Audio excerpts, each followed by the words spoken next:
Love CVille Show. Thank you kindly for joining us. It's a pleasure to connect with you through the I Love CVille Network, a show today that's presented by the Clifton in Keswick.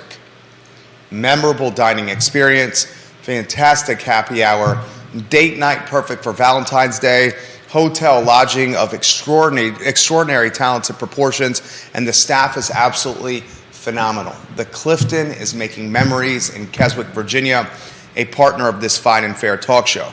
I encourage everyone watching the show to take a look at the screen now, read the headlines, and get a feel for what we're talking about.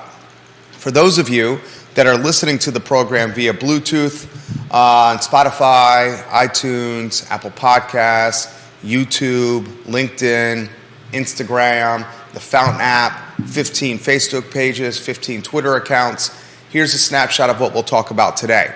We will follow up our discussion yesterday on hybrid work and how it could be impacting foot traffic around Charlottesville, Virginia, from a dining, experience, shopping, and drinking standpoint.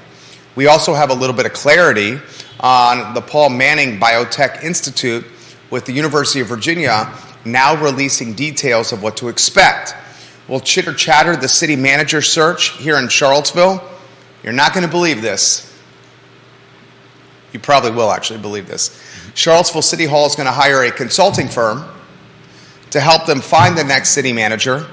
Currently, the Charlottesville city manager is being filled, the position, by a consulting firm. Yes, the Robert Bob Group, a consulting firm, is the interim city manager.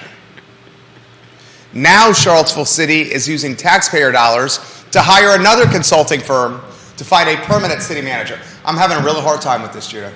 Just help me navigate this. Why don't we go straight to the two shot, then we can go back to the one shot. So J-Dubs, the director of this fine and fair talk show, a man of reason who is respected up and down the eastern seaboard by our viewers and listeners. We have a consulting firm that is the interim city manager, the Robert Bob Group. While a consulting firm is the city manager, the city is hiring another consulting firm to find a permanent city manager. Can you help me navigate this, please? I feel like we're on an episode of Punk'd. This is like Seinfeld. Are we being punked? I think we're being punked. Like it's like they try to make the firm name as close to what is it? Bob Blah. The Robert Bob Group? Yeah. You're saying that? Yeah. What's the nickname? You know what Bob Blah is, right? Tell me what Bob Blah is. I believe it's a character from Arrested Development.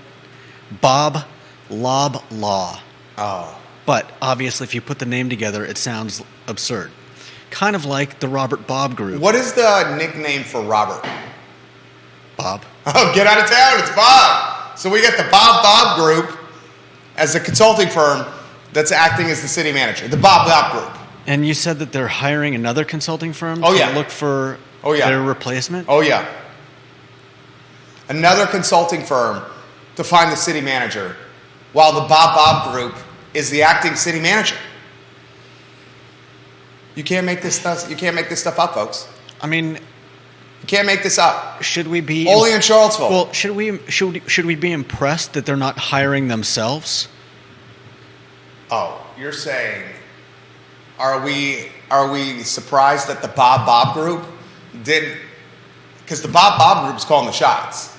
Why didn't the Bob Group hire themselves to replace themselves? Yeah, they could make a little extra money. And that seems like a little nepotistic, a little conflict of interest. If the Bob Group hires itself to replace itself? They clearly haven't been doing the job. I feel like this is an episode of Seinfeld. Yeah, well, maybe the other group they're hiring are friends of theirs, and so they're just kind of spreading Charlottesville's cash around. Explain how you feel, viewers and listeners, that taxpayer dollars are going to be utilized to hire a third party to find a permanent city manager while we already have a third party in place as the acting city manager. You cannot make this up. And that acting third party should be, I would think, finding their own replacement. I just don't think the Bob Group wanted to do it. Yeah. Or maybe they're not. Maybe they're not headhunters. Maybe they It's that. maybe That's they what it is. specialize in. Filling the gap. That's what it is. They specialize in being the hired mercenary. That's fair, I guess. Yeah, they specialize. Still, it's concerning. Yeah. We'll talk about that on the show. If you want to go back to a one shot, then we'll weave you back in. Other headlines we'll talk about today. A shooting outside a chain seafood restaurant on a Sunday evening at 11:30 p.m. Is the shrimp po' boy sandwich that good?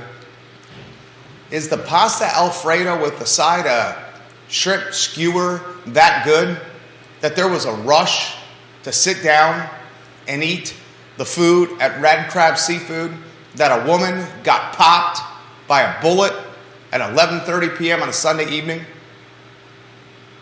Are we at the point now where we cannot go to the Red Crab Seafood restaurant for fear of gunfire?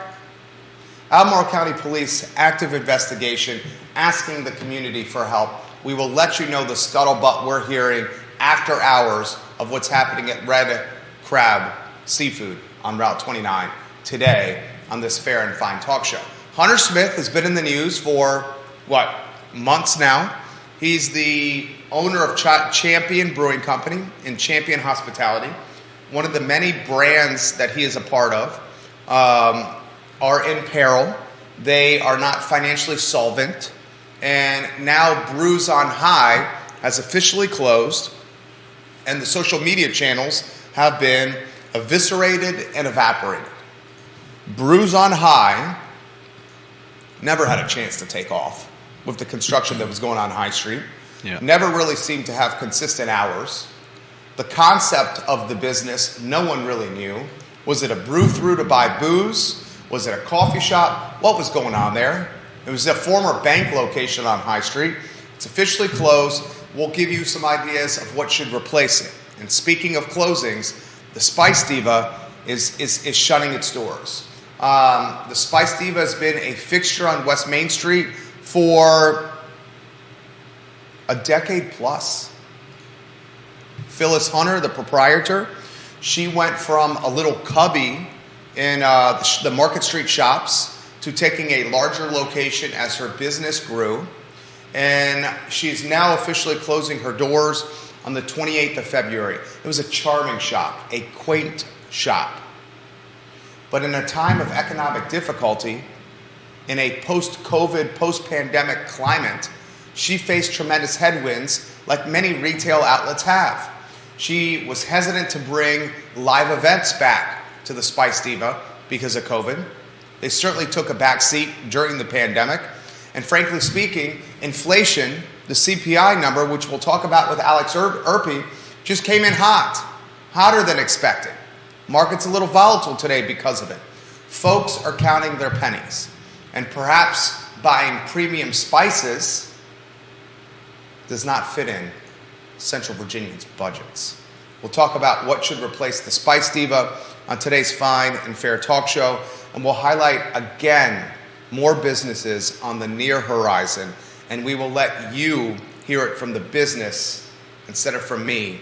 But in the very near future, an extremely iconic business we will let you know is for sale in the city of Charlottesville, one that'll surprise you.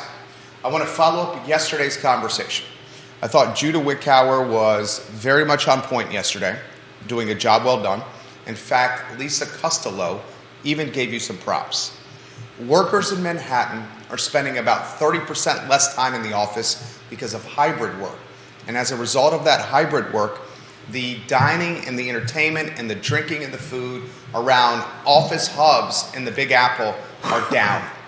The average Manhattanite spending nearly $4,700 less per person. Two-shot Judah Wickower. Oh, he's ready to jump in. I like it. Show is yours, Judah Wickower. I think I read that article last night, and it is misleading because yes, that money is not going to the. Comments are coming in quickly. Go ahead. They're not going to the city areas where those workers normally were traveling to, and to add to to areas that are losing money is the transportation business.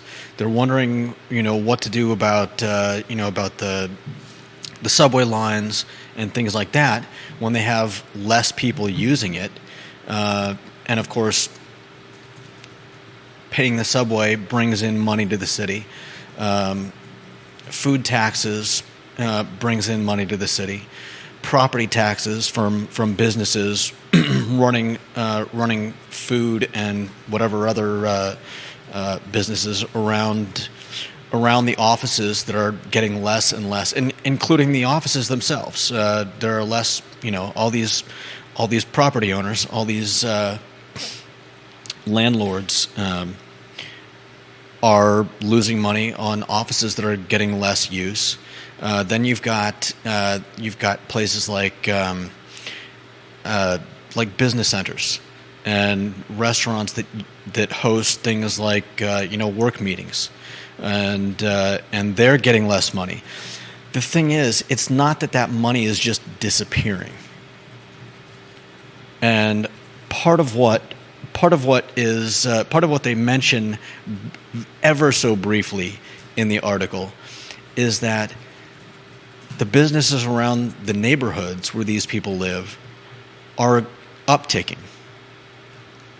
So that money is going somewhere. Not only that, but the people that are staying home and working from home, they're saving money. Not only are they saving money, a lot of them are eating better. There are, some of those people are no longer, stopping at fast food places on their lunch break. I'll jump in here. Good feedback from you. Good analysis. I thought you were really on point yesterday. I don't think the average American is saving a lot of money right now. They're not saving a lot of money, but that $4,000 whatever that they're not spending. It's being shifted. Exactly. It's being shifted. And some of that. That's a key word. And some of it is being shifted into their bank accounts. Yeah, being shifted. And I'll leaving it. I'll give you that some of it is being that the money's being shifted. Yeah, I mean, we know that American credit card debt is at an all-time high right now. That's a fact. Yeah. We know that. I talked about this with my wife last night. My wife, 12 years in Manhattan, worked for the hedge fund Blackstone before I met her. Somehow was able to persuade her to come down here. I met her on an airplane. You were there while we were servicing our clients in New Jersey, flying home. You saw us meet. She quit a job with a lot of vertical trajectory to come down here to Charlottesville because we fell in love. Lived on the Upper East Side. She listened to the show. She made some points yesterday that the after-hours team bonding events her group would have at bars after grinding at Blackstone, they were often the tab was picked up by her boss, either in totality or a portion of the tab. Okay. They'd work their tails off. The team would go to a local bar that was close to where Blackstone was located, and they'd blow off some steam after a stressful day. They did this for team bonding, and they also did it because it was hard work. And they wanted to clear their mind. Anonymous, who's watching this program, said this, and then you jump in. One thing I can tell you about New York City entertainment spending, when I ran my firm's New York office years ago, he works in finance as well. Anonymous said, I pay to take people out to drinks or activities after work a few times per month. People may have more time for fun without a commute, which was the point you made, but the firm is not paying for those activities if people are not at the office. Yeah. And instead they're at their house. Right. He also makes sense. Instead, they're spending their money all over the tri-state area, which is the point we made yesterday. The money's going to neighborhoods. Yeah. Neighborhood spending, as opposed to the spending around office epicenters. Mm-hmm. Okay. So here's a perfect segue to this. And viewers and listeners, jump in and help us with this discussion. Currently, the city of Charlottesville, and I'm going to read from the Daily Progress. I want to give props to the Daily Progress. We oftentimes hold the Daily Progress accountable for not publishing a lot of fresh copy. Over the last 60 days, 90 days, the Daily Progress has really been churning quality copy. So props to the Daily Progress for churning some great content of late. Here's 5 paragraphs from the Daily Progress in a staff reports article that I'll relay to you. The Charlottesville Economic Development Authority is scheduled to hold a meeting today. The authority plans to discuss an economic impact study on the Ting Pavilion, the concert hall, the venue right here in the mall, the lease at the S&P Global building, right over here, the lease on the S&P Global building, and updates on the city's economic development strategic plan. The meeting starts at 4 o'clock today in City Council chambers at City Hall.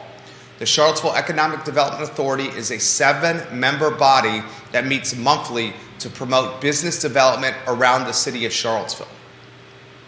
The group has the authority to raise bonds to support projects approved by City Council. So, here's what I was hoping to do before we go to the next topic. I thought you were very succinct yesterday. And what you explained yesterday is the $12 billion remote workers, according to Bloomberg News, remote work is costing Manhattan $12 billion per year. That was the Bloomberg headline. Right. Workers are spending, according to Bloomberg, 30% less time in the office, which has cut their annual near the office spend. Near the office is the key phrase. Right. Near the office spend on food, entertainment, and booze by $4,700 per person. Yeah. Judah made the argument, which I thought was very convincing, that that money, while not in totality, is just being shifted from near the office to neighborhood restaurants and bars. Yeah. Thought it was a very compelling point. I'm going to counter that for the sake of a talk show. And then I want to include you, because you also had some ideas of what is also impacting spending locally in Charlottesville and in a market as large as Manhattan as well. I'm going to counter that by saying this. The density of restaurants, of bars, of shopping locations, that density is much greater around an office hub like the downtown mall. While those dollars may be shifting to neighborhood businesses associated to people's respective neighborhoods, that density of those type of businesses is not nearly as robust or voluminous as a hub like downtown. Voluminous, yeah. Or a hub like the University of Virginia. So while some of those dollars are being shifted, undoubtedly, they're not being spent at the same clip, okay? Or sprinkled out amongst various businesses. Could be concentrated amongst a few businesses. And the sprinkling of those dollars across various businesses helps those businesses withstand and stay alive.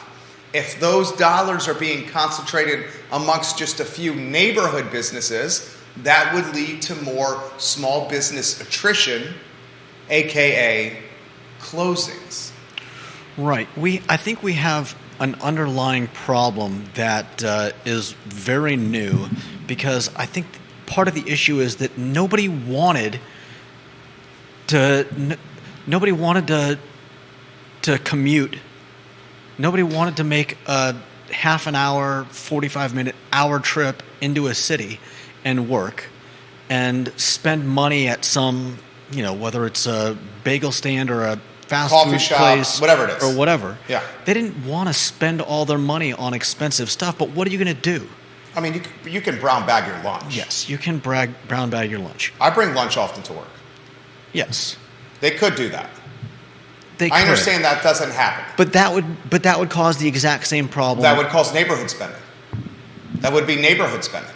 that would cause a drop in spending. Business spending around offices. Yeah. So it would have the same effect. The problem is that nobody wanted to do that. Nobody wants to leave the comfort of their home and go to some stuffy office and have to interact with people they don't really like. And yes, they get to go and drink on the company's dime, but do you really think that that is what they want to do? I mean, or is that more expected, and they do it because it's expected, and they do it because they think it might be part of the ladder up to a higher position? I think there's certainly that. So I think it's certainly that. And you saw that with Silverchair. When Silverchair was working downtown in the old hardware store building. You'd see everybody walking together? Where, what was the clothing store that was there? Yeah, Outback Outfitters, something Outfitters. Yeah, you can tell we don't do a lot of shopping. There was a clothing store there, a chain clothing store, right?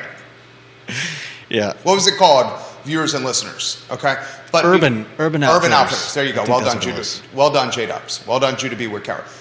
When Silverchair was there, you would routinely see Silverchair migrating to Rapture after work or to 3-Notch. It's no secret. I'm not breaking any news here. One of the C-suite guys for Silverchair is one of the co-owners at 3-Notch. So you see a lot of Silverchairians enjoying beverages at 3-Notch.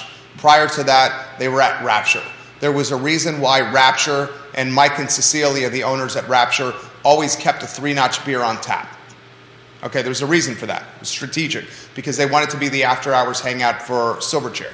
And to your point, if you wanted to climb the vertical ladder at Silverchair, it was as much about performance in the business as it was about the proverbial shaking hands and kissing babies and tipping a few back with your direct boss after hours at work. Those that did it rose vertically. Those that did not were passed. Making connections. Common for any place. To your credit, you're saying maybe they didn't want to do it. To your point, you're saying these folks never wanted to commute in the first place. To your point, it's not just hybrid that's causing the demise of businesses around office epicenters. I want to localize it to Charlottesville because it's the I Love CVille show. There is not a more densely populated working environment than I would say the downtown Charlottesville area. I think we're becoming what most big cities eventually morph into, which is a place that's too expensive to live, that just becomes a business center. I mean, that's kind of like Manhattan. And the thing is, take a deep dive on that. Go deep down there. Because I want to go down that exact road. That's good. Throughout the last century, you didn't have a choice. If you wanted to work somewhere, you had to go and work there. We're in a new position where we do have things like Skype and Zoom, and we can work from our computers at home. And some bosses are realizing that there's no reason not to. We're saving our workers time and money in transportation and eating out or brown bagging a lunch, and so we're finding that we can expand out into the suburbs, that business doesn't have to be centered in Manhattan or in wherever. And yes, that's a terrible, terrible blow to all of the businesses that grew up around the need to have people congregate in one area to do their business. But this is where I want to go. We have always adapted, and the businesses will find other ways. It may be that they have to close their corner spot in Manhattan, but they may find, like I said, that it may turn out that I would love to have a small clutch of shops around the entrance to where I live. Well, I mean, you're pretty darn close to that. You live. Oh, I don't live 4 minutes from the downtown mall. You have that. Yeah, but I couldn't. The person who does not have that is me, there. but that's choice. Living in Keswick, we chose to do that.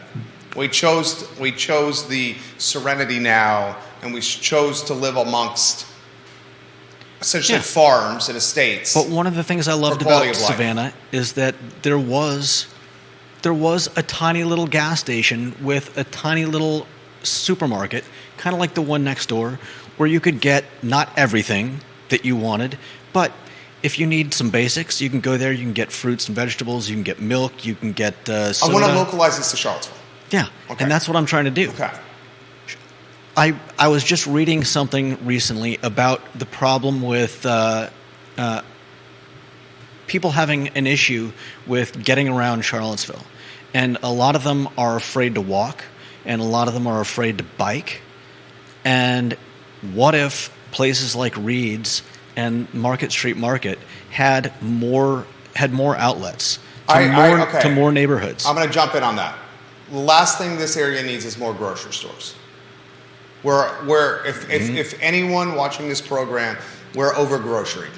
I'm not talking about the big guys. So we have too many Krogers, too many Giants, too many Teeters, Aldi, Lidl, Lido, whatever the hell it's called, Food Lions. We have too many grocery stores. Okay, but ask yourself how many people can get to those? I understand the concept of food deserts. And we have a food desert. Take the folks that live in the Fifeville area that may not have transportation. What's the closest grocery store that they have if they're living in the Cherry Avenue corridor?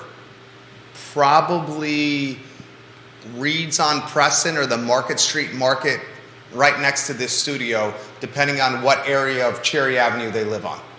If they're living on the Tonsler Park of Cherry Avenue, probably the Market Street Market next to us is closest. If they're living toward the UVA Hospital side of Cherry, I wouldn't even put that in the neighborhood of close. You can get there and by foot from Tonsler Park to Market Street Market, 10 minutes. You don't think that's close? Tonsler Park to the Market Street Market, you don't think you can make that in 10 minutes? Maybe. I mean, it's under 15, and that's by walking. I would make a legitimate argument that you could walk from Tonsler Park to Market Street Market next to the studio right here faster than public transportation could get you. That's more of a damning statement on public transportation than it is how quick you can walk there. I want to really do a good job of trying to localize this to Charlottesville because I think we're making too much macro here. Okay, it's the I Love CVille Show. Here's the concept of what I want to cover.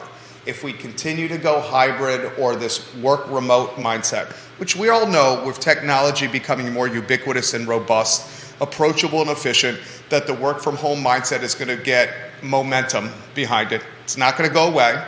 Right now, the employees do not have the leverage, so you're seeing a lot of them go back to work because a lot of companies are laying people off, and there's a lot of macro headwinds. I think that has less to do with... The employer has the leverage now. Last year, the employer did not have the leverage. Now the employer does. Layoffs are happening everywhere. I don't think there's a direct connection there, though. I think You don't think there's a direct connection between layoffs, not enough jobs, and employers having the leverage? But I don't really think there's a problem with not enough jobs. Yes. Just because a bunch of tech companies have overhired and are now laying off people doesn't mean that there's a lack of jobs in the market. I will agree to disagree on that one. I think that is absolutely incorrect right there. I think that is absolutely incorrect. I think if you're working in the tech field and you can't get a job, there's a problem for not having enough jobs. It's easy to say that there are a lot of jobs out there when you're employed.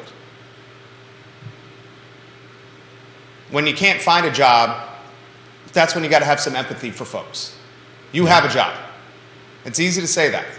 Okay? So I want to throw this. We got to localize this to Charlottesville. We're talking way too broad. It's the I Love CVille Show. Downtown Charlottesville. If the momentum continues to this hybrid work from home, remote, which we know it will. You've already touched on this already.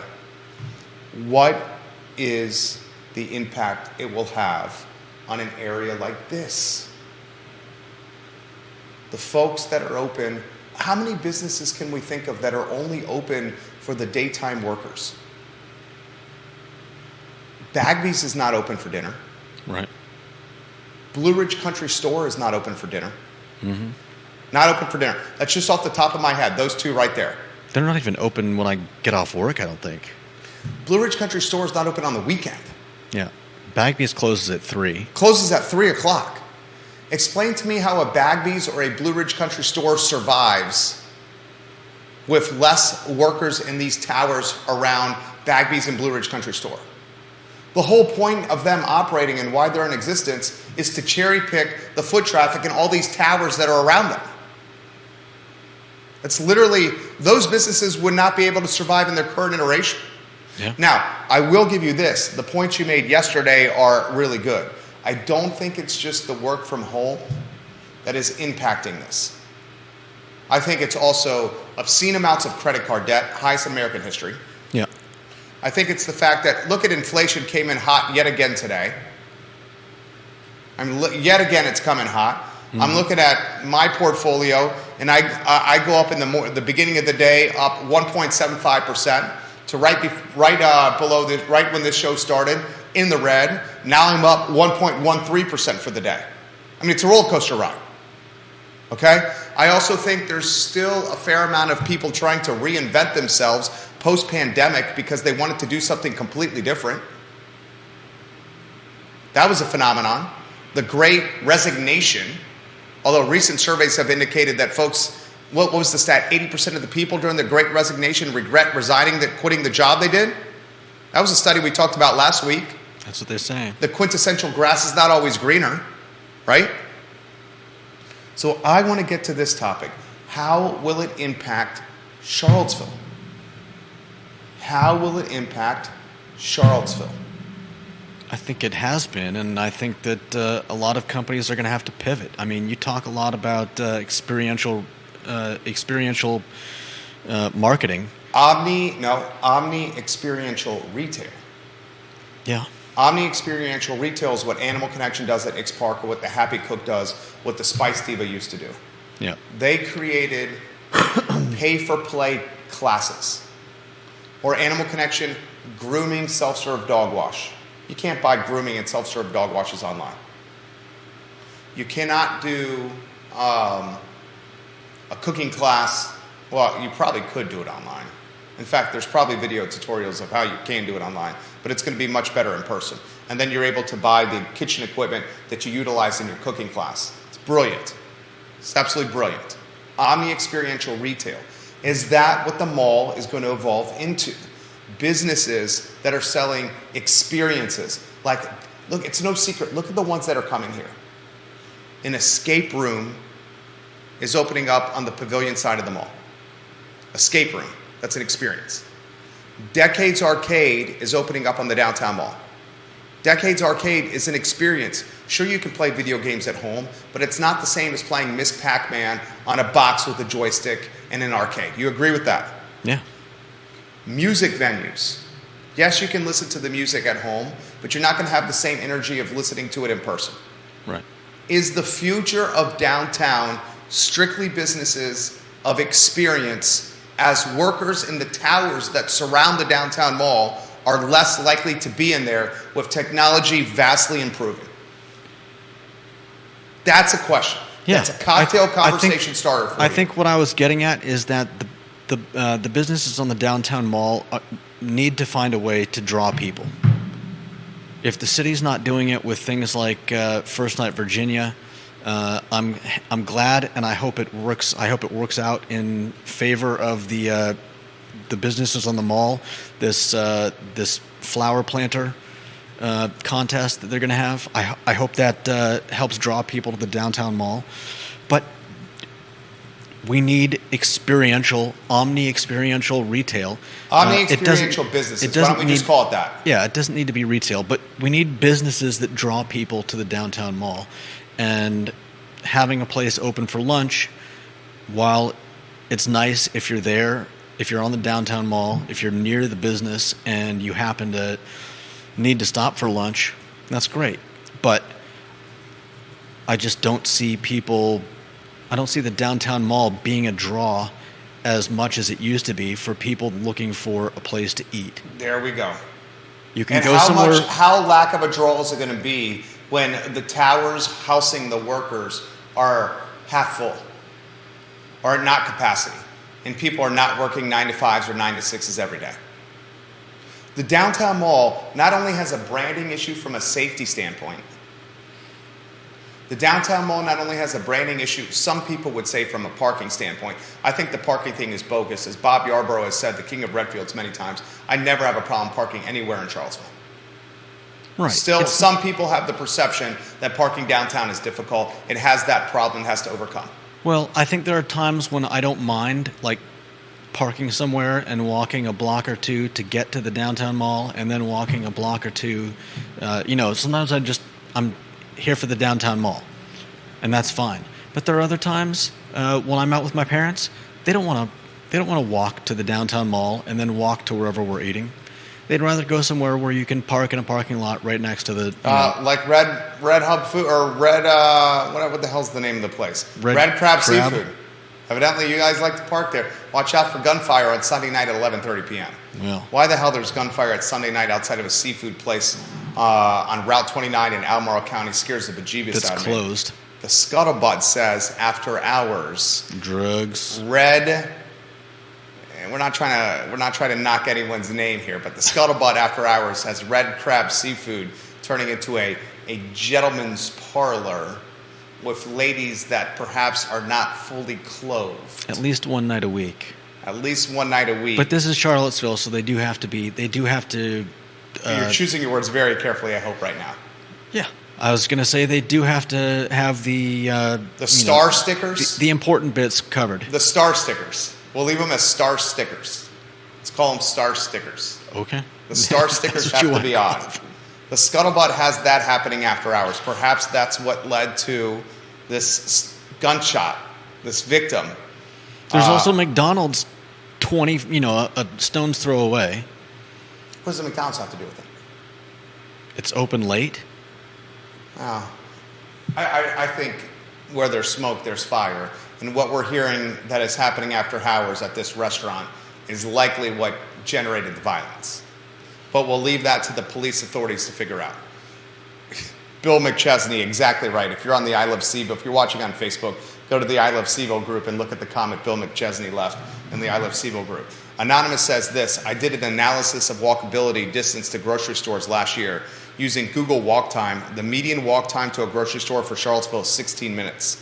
The problem is walking infrastructure here is horrible, unsafe, bad sidewalks. So this guy did a walkability study, Deep Throat, the I Love CVille versions of Deep Throat. And he says the average walk time to a grocery store in the city of Charlottesville is 16 minutes. And I'm looking at an article right here. 16 minutes is doable. I'm looking at an article here by Aaron O'Hare that says the title is Survey shows the majority of Charlottesville residents want to walk, bike, or take public transit, but don't feel safe doing so. I think that's true. And it points out some of the issues with, walkability. The problems with areas in Charlottesville where the sidewalk just ends and take doesn't High Street. Start up again. The most dangerous quarter in all of Charlottesville might be High Street, where Brews on High just closed. Yeah. And the sidewalk literally is on one side of the road and then stops and goes completely to the other side of the road. And the sidewalk, like many of them in Charlottesville, are cracked and need a significant repair. Tree and root damage has caused the sidewalks to not be flat or even. My dad's 73, is struggling physically, needs a knee replacement, diabetic, early onset Parkinson's, shuffles his feet instead of lifting his feet to walk. Does the feet shuffle? Maybe it's because he doesn't have the strength to do it. We were walking downtown to the corner because he liked to reminisce about UVA. Almost tripped 3 times. One time literally on top of my mom. She saved him from falling. Yeah. And that's what I'm glad you pointed out, because yes, you can walk to a grocery store in 15, 16 minutes, but what about not everybody is going to have as easy a time of that. Then you have issues of, these scooters. You might have 2 or 3 of them knocked over across the middle of the sidewalk. And additionally, what is someone like that going to buy at the grocery store? You're going to probably get 2 to 3 bags that you can carry in your hands, and you're probably going to have to go to the grocery store a lot more often as opposed to doing one shop for the entire week or for a 2-week period of time. And the really sad thing is there's a quote in this article that says, I haven't bought liquids in years. I miss orange juice. Because it's so heavy to carry. Yeah. You can't carry If you're walking to the But grocery store, problem you're not is buying a mom liquids. and pop one unit grocery owner is just not going to make it. A lot of people don't realize the Market Street Market next door, Raphael that owns this, also owns a grocery store in Richmond, and he owns the Crozet Great Value. He's got 3 units. Because of that 3 units, he's got some purchasing power. A 1 unit mom and pop, there's a reason 1 unit mom and pops don't exist. But maybe someone like this, when people stop coming to the downtown mall, maybe he expands his business into little... This guy's not looking to expand his business. Okay. It's a Do you understand how slim the margins are for groceries? The grocery business the margins are even slimmer than restaurants. Jerry, you're not usually the person who's trying to come up with reasons why things won't work. You're right. I'm the one who comes up for reasons that do work, because that's my role at this business. And so is to figure out solutions. I'm just offering you straight up clarity, because I'm the businessman of the two of us here. You're the creative, I'm the business guy. Okay. The margins of groceries are like single digit, they're worse than restaurants. Okay. Literally, the margins for grocery stores are worse than restaurants. You can look it up. No, I know the don't care. business well. I know the business well. The likelihood of just opening up small groceries like this they won't survive.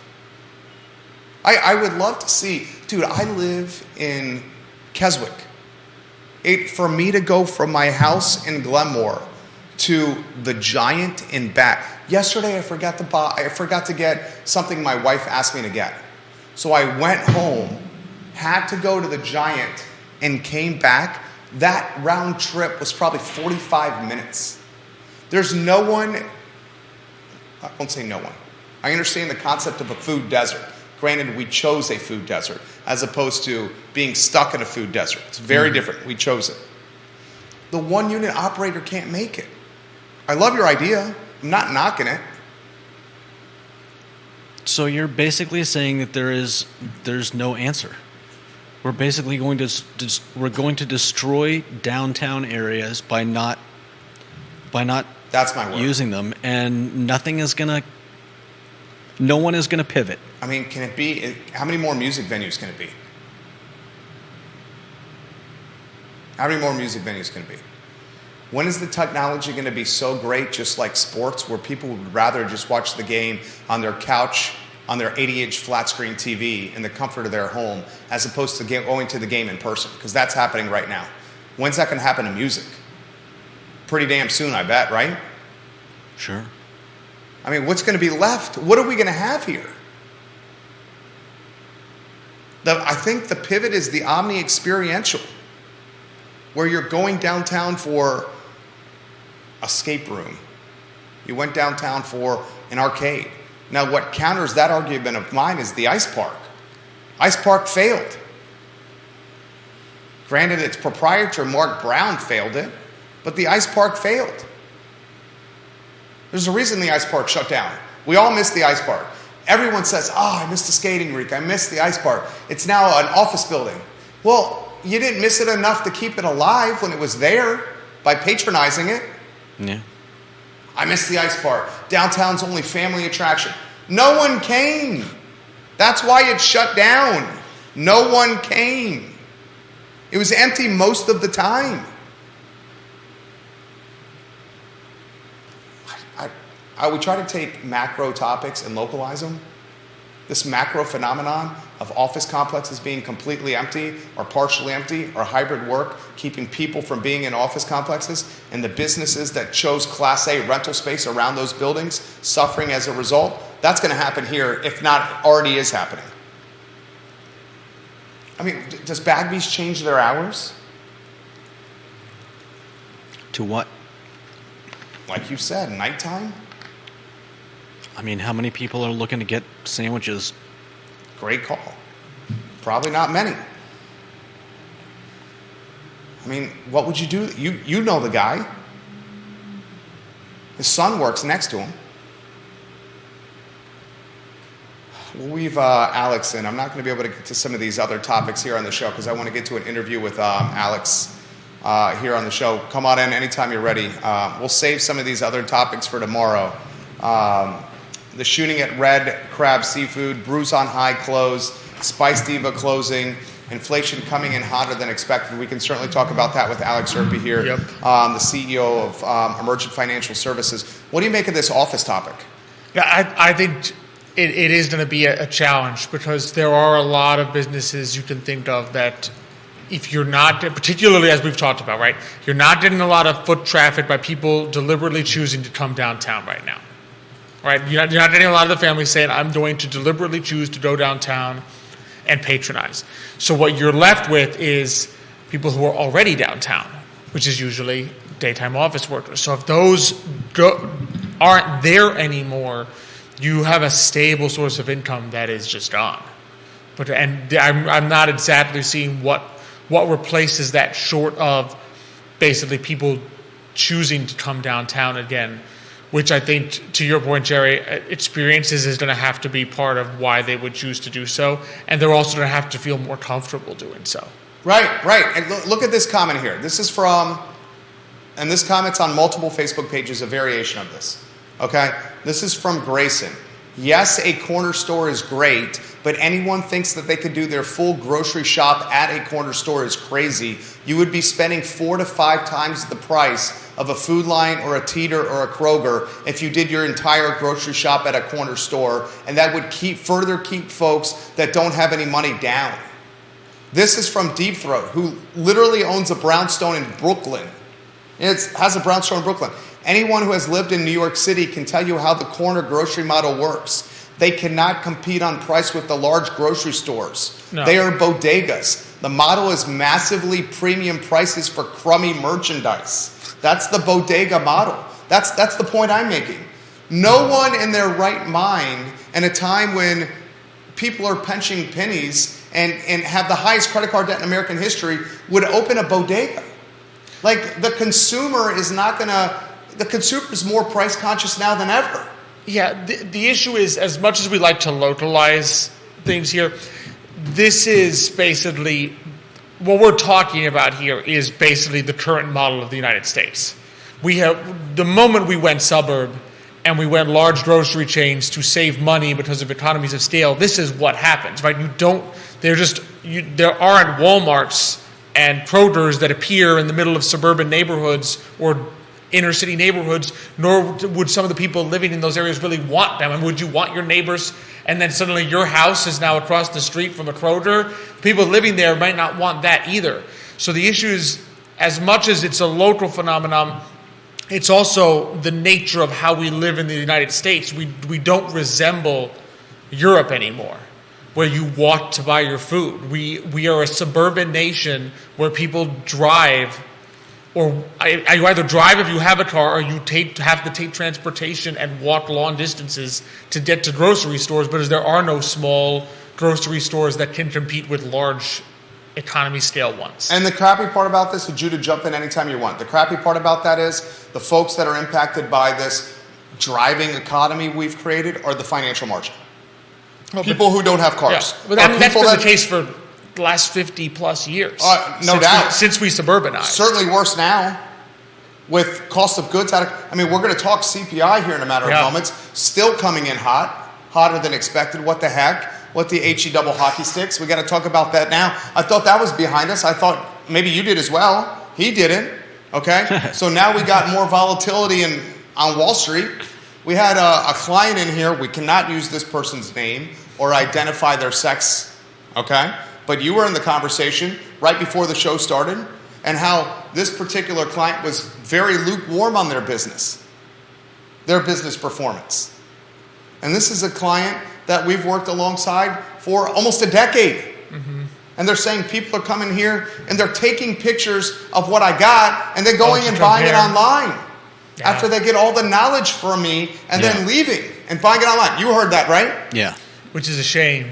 Yeah, definitely. How about this one from Spencer watching the program? I would love if I had a corner store next to my house. We live in the country, but there's no way we would pay 4 times the price on groceries as opposed to driving the 15 minutes to the Food Lion on Avon Street. We live in the Scottsville area to buy those same groceries. That's the problem. That's another problem I had with this business incubator that New Hill Development Corporation was starting?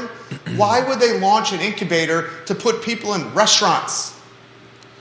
Well, Why would anyone open a bodega now? You got to keep in mind that's often a way for people who are just getting started to kind of get into owning their own business and so forth. You can. It's a way for you to get into the business realm and work for yourself. It's tough times, and they've been through tough times before, but launching a restaurant in this environment, in this economic climate, in this saturated marketplace. There's going to be some tough times. There's going to be tough times ahead. Nightmare. But I'd rather they did it with some help than that they try to do it all by themselves and fail completely. I mean, I suppose I would rather the council be offering them perspective instead of utilizing your most precious time, your most precious commodity, your time to launch a restaurant. Why don't you consider this idea instead? That's what I think the council should be. Consider this instead. How about an incubator for business ideas as opposed to an incubator for restaurants? Well, I think and there are still ways you can do that. I mean, if you were to take some of the city had the Go startup program, I would sit in on some of those, and CIC has the 16-week workshop. Many people who go through those classes come out with a totally different idea. So you go in with one idea and you realize this is just not a viable business.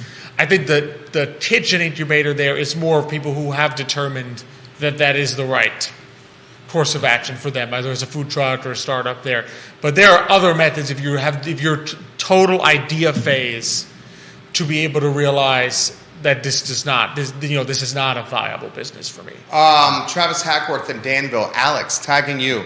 My family started a grocery store in 1942 and it grew to 6 stores. I also worked at a local grocery for 12 years. The issue for local grocers is that the wholesale suppliers require a certain volume of product per order to even deliver to you. Unless you were around before 1970, you're not grandfathered in, so you don't meet the requirements or the minimum orders. Literally my point. Exactly. Like, that's why I know the guy that owns the one next door. If he didn't have the economies of scale of the Crozet Great Value in the Richmond grocery he was in, this little market next door would be in the crapper. He's told me this. No, we don't live in a world in which the small grocery shop can actually compete. No, and as he points out, we don't. In some places, we don't even live in a world in which they can exist. In other words, you can't buy the goods at any price. The margin on groceries is like 3.5-4%. Literally 3.5-4%. Worse than restaurants. Literally. Jump in here. You have something on your brain over there. I mean, I'm just. I feel like there are answers to all these problems. Why not create a food hub? Why not create a what? Like a food hub or like a? They have a food hub. Or like a food cooperative where they have that. There's that. Well, I think Brewerage Area Food Bank. I think an answer that's always missed too, what? right? If people can't afford automobiles and they can't afford gas to get places, the part of the issue is we need some more growth. We need their incomes to be doing better. I mean, that's also a function. There's two sides of the equation, right? If you can't afford to do something, it's either one side is how do we make that something cheaper. The other side is how do we make sure you have more income. So maybe we're looking at this as the wrong way. Maybe this is the way we need to look at it. Improve public transportation. Make it more robust and consistent and reliable. And then folks can not worry about walking an extra 15 minutes or whatever it is to the food line or the teeter. Maybe it's because the transportation is so piss poor that can you imagine the predicament of being in Cherry Avenue, Fifeville? Mm-hmm. I think that's the biggest food desert in the city of Charlottesville. Can anyone think of a further spot in the city of Charlottesville? City limits, where you're further away from a grocery store by foot. I mean, maybe if you go out towards the edge of Park Street, right where it switches to county lines. Park Street, that's where he lives.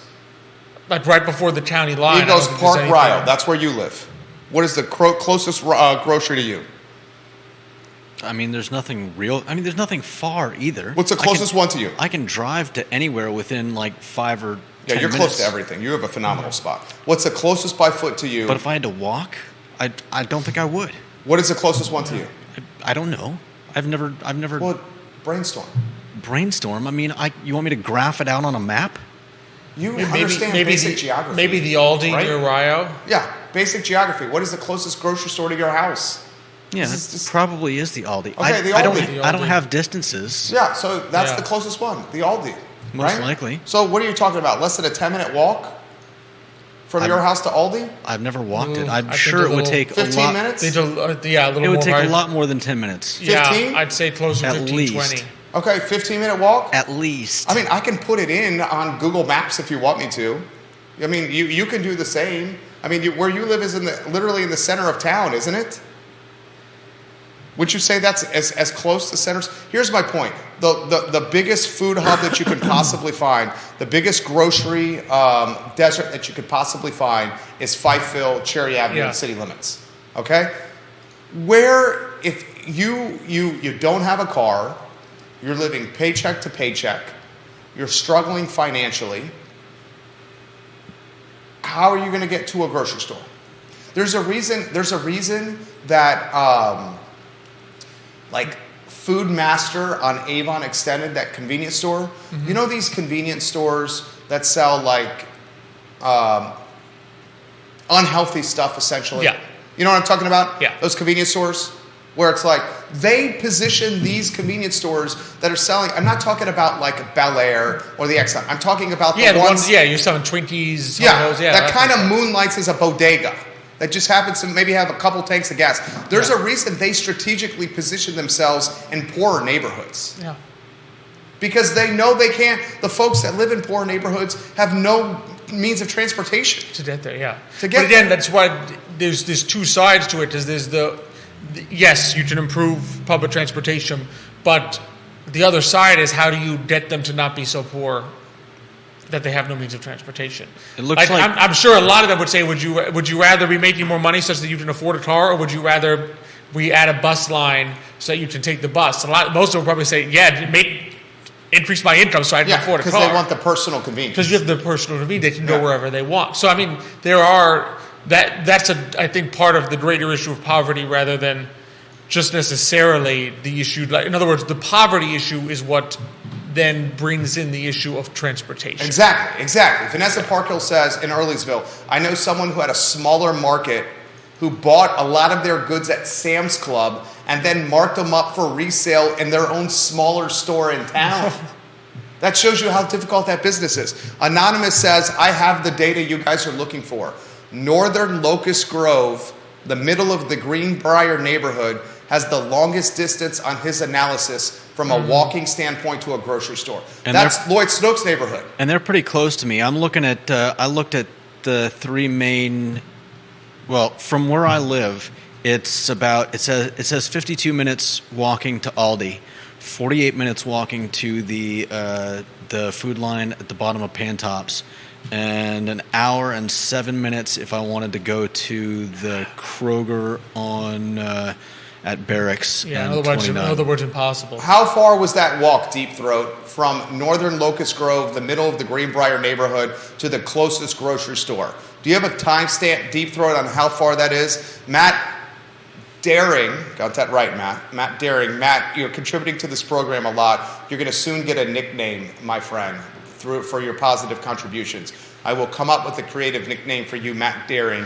It might be the king of mountain biking, because he loves to mountain bike with his son. He says, what Alex is saying is the exact reason why Buckingham County is not in a solution to the affordable housing crisis in Charlottesville. We talk about this all the time. Buckingham County may have homes in the 200,000s, but you're driving 50 minutes to the epicenter of employment. 50 minutes one way to the epicenter of employment. There's not a magic solution where, like, okay, just move this far away. I mean, how is someone going to climb the professional totem pole when they're spending almost 2 hours round trip every day in their car to go to work? I want you to think about that.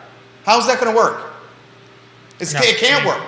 No, I mean, it's not that it can't. I mean, people who live in New York City and the surrounding areas will tell you they make it work every day. My dad took 2 hours. My dad lived in Brooklyn, and it took him 2 hours to get into Manhattan. So, I mean, people make it work, but it's not the ideal solution. In other words, it's not the magic bullet that will end, the issues that we're having with affordable housing. I just move further out. Because then there are other costs that then begin to add up. Yes, you move further out, you can afford it, but your home value doesn't increase as rapidly, right? And now you need to take into account gas, the cost of driving in and out of the city. Right. That adds to your monthly budget. Yeah, it may come out of your one-time expense of a home purchase, or your ongoing mortgage payment is lower, but it's being, on the flip side, you're paying higher monthly expenses in terms of the gasoline and any additional maintenance on your car.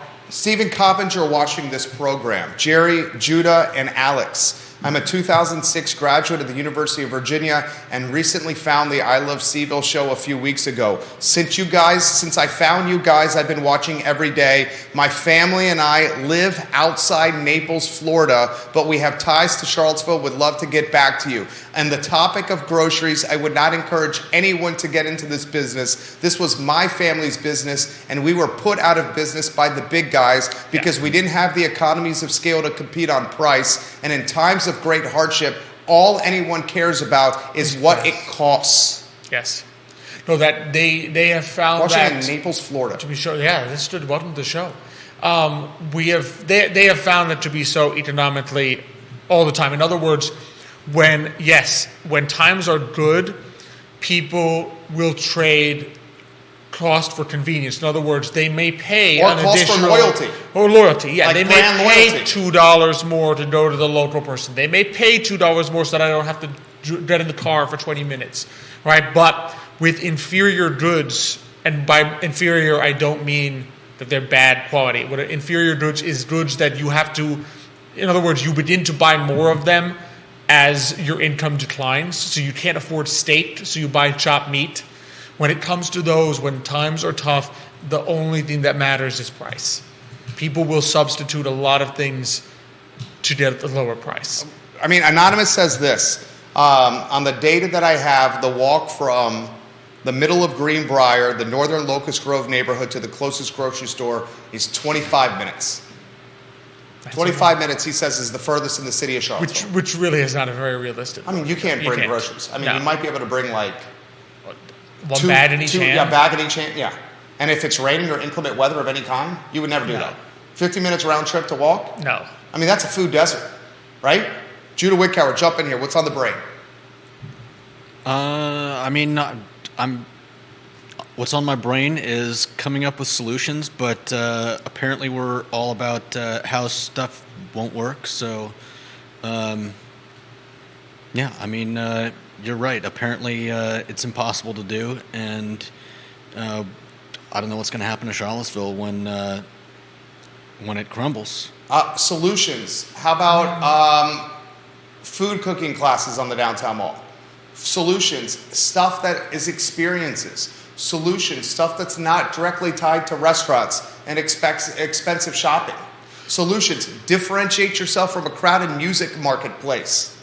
Solutions. Maybe some of these buildings that are around here should be pivoted into micro apartments that create more density.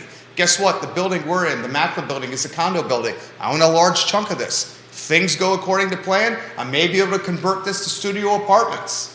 If you convert the office space that we have into studio apartments, that creates density in downtown Charlottesville. The additional density in downtown Charlottesville will drive the economy in downtown Charlottesville. Maybe what downtown Charlottesville needs is what Oliver Kutner was trying to build 15, 20 years ago, that Kathy Galvin, the former councilor of Kibosh, studio or micro apartments. Oliver Kutner legitimately, in the 323 building, the building across from Garrett Square and Friendship Court. Oh, okay. Literally that building, that fancy deluxe building, he wanted that building to be 250 to 300 square foot micro apartments. What is it now? Office building. Office building. Expensive Class A office building. Yeah, for he wanted a little while longer. For a little while longer. He wanted micro apartments. There's a solution. If we want to improve zoning in the city of Charlottesville, maybe the zoning should not be focused on R1 single family detached. 53% of it, Charlottesville City, is R1 single family detached. Maybe it's allow office buildings to be pivoted into residential. That's a way to bring more housing into the ecosystem without screwing people's housing values or impacting their tax assessments.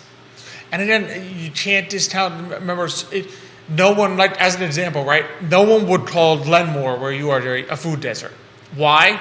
Because the expectation is everyone living there has a good income, which allows them to get a car, which means they can drive places. So at some point, too, you need to sit there and say, is the economy working for people? Like, how do we promote growth? How do we promote people that can do well and be successful in businesses? How do we promote things where people can get good paying jobs? Because if you can't, in other words, that's what makes something a food desert. It's not necessarily a food desert because there isn't a small grocery store there, or because like I said, in some of them you wouldn't necessarily want that, right? I mean, would we really want to take Fifeville neighborhood? I can't imagine people in Fifeville would be thrilled if like a Walmart knocked down half their homes and stuck a super center in there. They'd be sitting, wow, this was my neighborhood. I didn't really want that, And as we've seen, so in other words, it's a food desert because there are other underlying issues, not necessarily because there's nothing within walking distance. The primary underlying issue the public transportation? That's the question. Comments coming in. I'm trying to get to as many of these as humanly possible here. As many of these as humanly possible on today's show. We appreciate you guys watching and interacting with the program. Meredith Young, I was shocked at the lack of walkability and bikeability in a university town of this caliber. This town needs to take a page out of Fort Collins, Colorado. Never ever drove when we lived there, even with a young child. We walked everywhere. You can't do that here.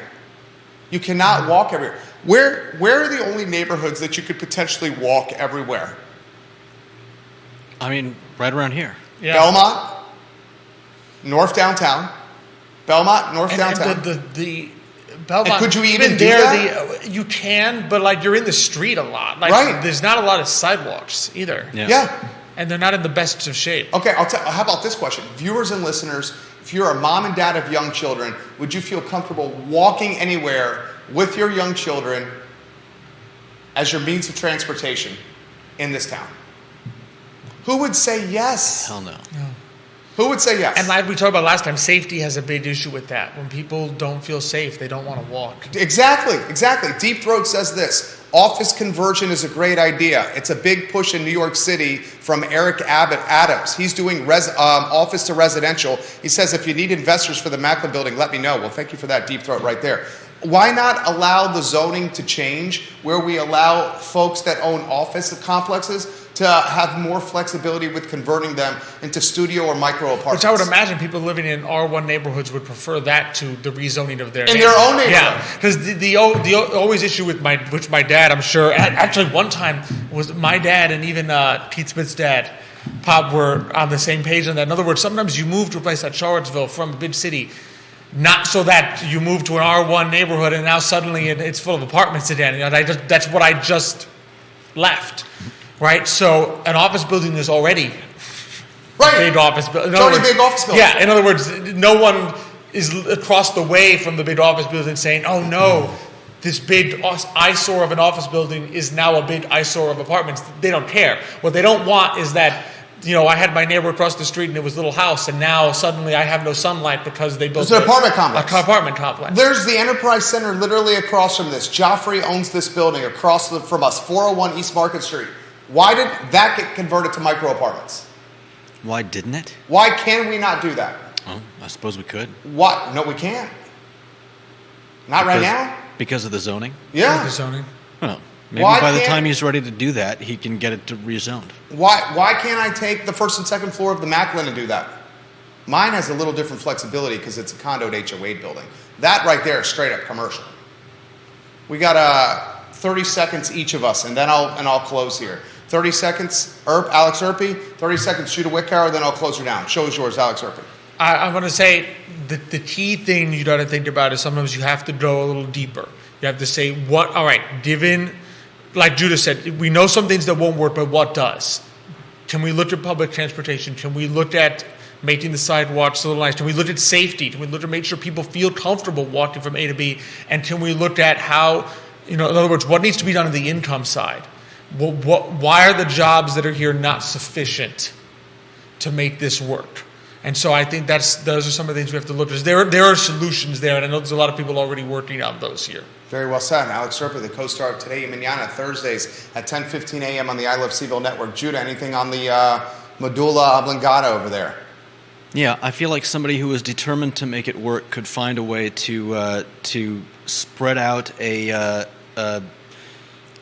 market footprint that would help smaller communities.